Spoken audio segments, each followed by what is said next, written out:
Depending on where you lie on the political spectrum, the word conservative can either produce a feeling of pride or a feeling of contempt. To one person, it might mean nobly standing your ground in the face of an invasion of toxic ideologies, and to another person, it might categorize the act of holding the world back from becoming a better place. If you've been paying attention to the current state of the Western world, you can no doubt sense the rising tension between the two dominant political philosophies. You saw it in England with Brexit, you saw it in the US with Donald Trump becoming president, and you now see it in Canada with Doug Ford and the rise of the Progressive Conservative Party. But why is there so much tension? Why is the conversation about conservatism so polarizing? Is it truly an evil doctrine only followed by racists and homophobes, or are liberals just too brainwashed to understand its true nature? My personal speculation is that both of these statements are wrong, and that a lot of people on both sides of the spectrum don't truly understand what it means to be a conservative, and that's where this video comes in. On this channel, my goal is to take relevant, mysterious, or polarizing phenomenons and use them as an opportunity to reveal and educate people about the underlying philosophies behind them. And in this video, we're going to focus on the philosophy of conservatism, and hopefully you'll come out of it with a more objective and enlightened understanding of the matter. But before that, don't forget to like and subscribe for more informative videos and to help my channel grow. But without further ado, let's get into it.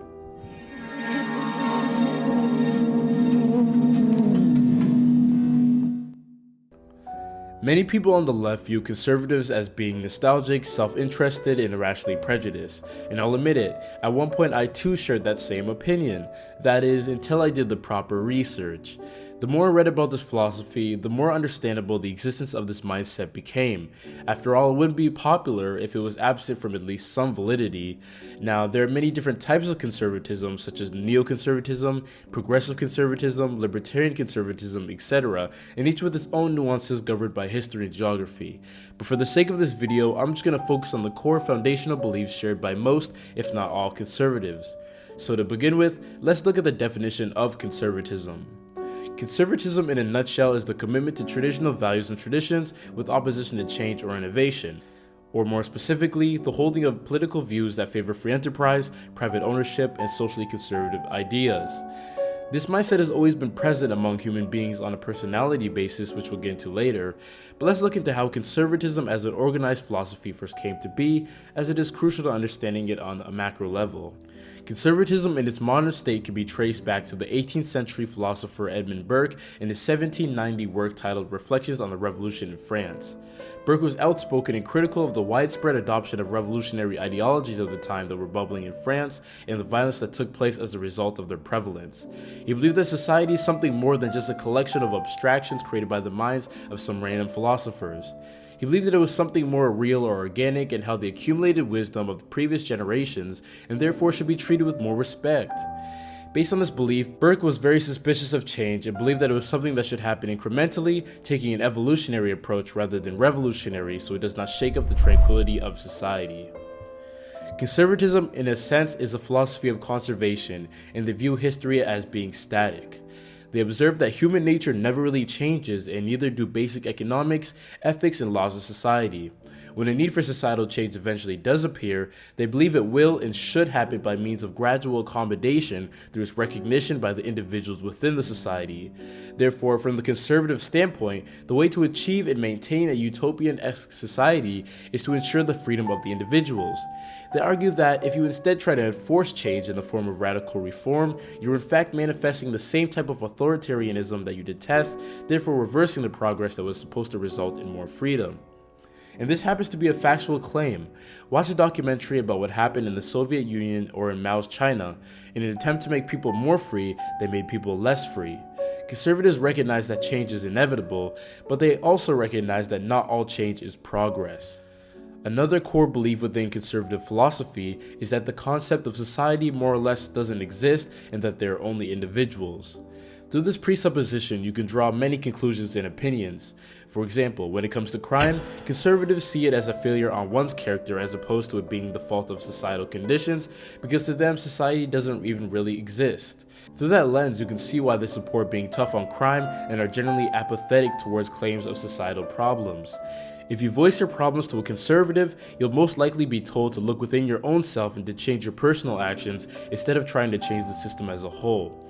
I believe that these two beliefs are the most key factors of what it means to be a conservative, but let's continue with a summary of some more widely accepted virtues. Number 1 is transcendent order. Conservatives believe that there exists a transcendent moral order that humans must conform the ways of society to, and that with the absence of some higher authority, a peaceful society is impossible to maintain. Number 2 is social continuity. Conservatives believe that present social conditions are the result of a long and painful social experience and is the product of trial, reflection, and sacrifice. Therefore, revolutions are like slicing the arteries of culture. Number 3 is prescription. Conservatives argue that we modern humans are unlikely to make any new discoveries in morals or in politics, so we should instead rely on the wisdom of our ancestors. Number 4 is prudence. Conservatives uphold the belief that government should only act after considering the long-term consequences first, and that change should always be slow and incremental. Number 5 is variety. For the preservation of healthy diversity in any civilization, there must survive orders and classes, differences in material condition, and many sorts of inequality. The only true forms of equality are equality in the last judgment and equality before a just court of law. All other attempts at leveling the playing field will lead to social stagnation. Number 6 is imperfection. Conservatives know that human nature suffers from certain faults. Since we are imperfect, no perfect social order could ever be created. Because of human restlessness, humanity would grow rebellious under any utopian domination and would break out once more in violent discontent, or else expire of boredom. To aim for utopia is to end in disaster. The conservatives believe that we are not made for perfect things. All that we reasonably can expect is tolerably ordered, just, and free society in which some evils, maladjustments, and suffering continue to lurk. Now with that out of the way, let's talk about why conservative people exist in the first place. According to top psychologists, political belief is largely determined by temperament and personality. From the Big Five personality perspective, which is the most widely accepted model in the field of psychology, conservatives tend to be high in conscientiousness, the personality dimension that makes people orderly, hardworking, and vigilant. Whereas liberals tend to be high in openness, the personality dimension that makes people creative, intellectually curious, and open-minded. So as you can see, conservatives and liberals are quite literally wired different, but both are equally important within society nonetheless. Now, during my research, I've discovered that there are two main valid criticisms of conservatism, which most of the polarizations come from. The first one is resistance to change. People on the right detest radicalism and ideology, but the fact is that everything we've come to know and accept about modern Western society, and any society for that fact, is the result of ideological thinking and radical implementation. America's revolutionary founders were not upholding the existing order. They took radical action despite the existing order, and all modern Americans have them to thank for it. They understood that their uptakings were imprudent, but saw that it was necessary in the context of their present conditions under the rule of the British. There are times in history where the order of things turns stale, or outdated, or even overly impressive, and the conditions still go under the radar of the ones who lead society, or even the general public. I think about the Jim Crow era in the United States and wonder how things would be like today if there was never a civil rights movement.